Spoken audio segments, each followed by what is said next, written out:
ये कहानी captain Richard Philips की जिंदगी की सच्ची कहानी है कि कैसे उन्होंने समुद्री लुटेरों से अपने जहाज पर अपने लोगों की जान बचाई और जब वो उन्हें पकड़ कर ले गए तो किस तरह से उन्होंने इस पूरी सिचुएशन का सामना किया। Bollywood silver screen presenting Captain Phillips. कहानी की शुरुआत होती है सोमालिया के बीच से, जहां पर कुछ लोग आते हैं। इन सब के पास गन्स होती है और बीच पर जो लोग रहते हैं वो उनको बोलते हैं कि तुम्हें इस बार समंदर से बड़े जहाज को पकड़ कर लाना होगा।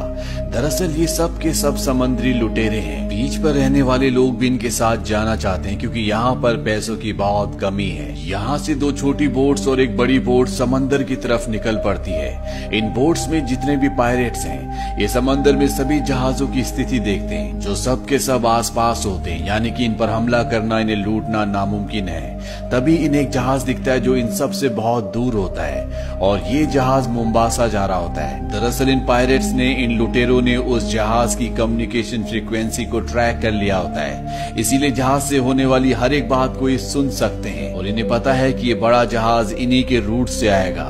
वहीं दूसरी तरफ उसी जहाज को दिखाया जाता है। ये एक कार्गो शिप है। इस शिप का जो कैप्टन होता है उसका नाम होता है रिचर्ड फिलिप्स।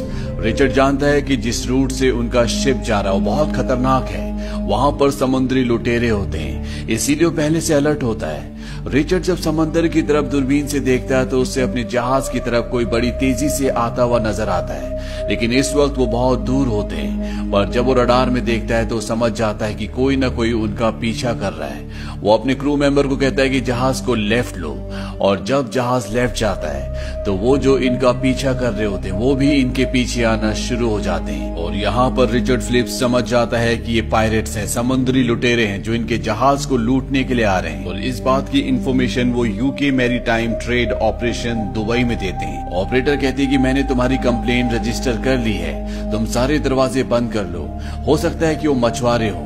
कैप्टन फिलिप्स ये कहकर फोन काट देते हैं कि वो मछुआरे नहीं है। वो एक बार फिर से दूरबीन से उन्हीं बोट्स की तरफ देखते हैं जो कि अब उनसे मात्र 1 मील की दूरी पर है और इस बार वो देख लेते हैं कि इन बोट्स पर जो भी आदमी है उन सब के पास हथियार है, यानी कि अब पूरी तरह से कंफर्म हो चुका है कि ये लुटेरे हैं। वो रेडियो उठाते हैं और पुलिस से कांटेक्ट करने की कोशिश करते हैं। उन्होंने पुलिस से पहले भी कांटेक्ट करने की कोशिश की थी लेकिन उनका कनेक्शन पुलिस से नहीं हुआ और इस बार फिलिप पुलिस को बोलते हैं कि हमारे पीछे 2 बोट्स आ रही हैं जिनमें हथियारबंद लुटेरे हैं, हो सकता है कि इनके पीछे इनकी बड़ी बोट आ रही हो।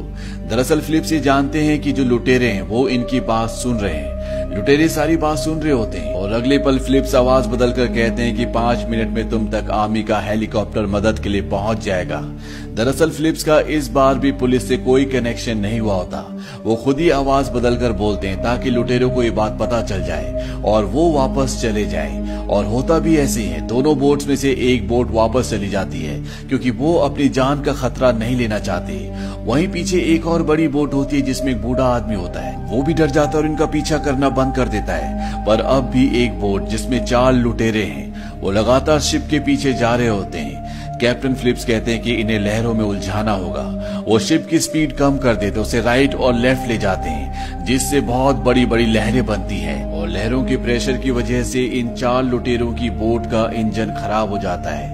वहीं कैप्टन फिलिप्स का शिप अब इनसे दूर निकल चुका है। रात को यहाँ पर जितने भी क्रू मेंबर्स होते हैं वो सब के सब मिलते हैं। ये आपस में डिस्कस करते हैं कि अगर उन्होंने दोबारा से हमला किया तो हम क्या करेंगे।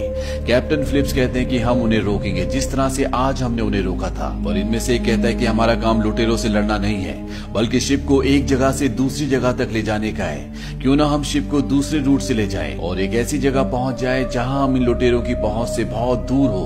वैसे भी अगर हम शिप को पूरी स्पीड से चलाएं तो 8 घंटों में हम 100 से 150 मील का सफर तय कर सकते हैं। कैप्टन फिलिप्स सबको समझाते हैं कि अफ्रीका के जिस इलाके में हम इस वक्त हैं यहाँ पर लुटेरों के 5 अलग अलग ग्रुप्स काम करते हैं। हर 300 मील पर हमें लुटेरों का सामना करना पड़ेगा, इसीलिए हमें अपनी सही डेस्टिनेशन यानी कि मोम्बासा की तरफ जाना चाहिए और ये उसी तरफ निकल पड़ते हैं।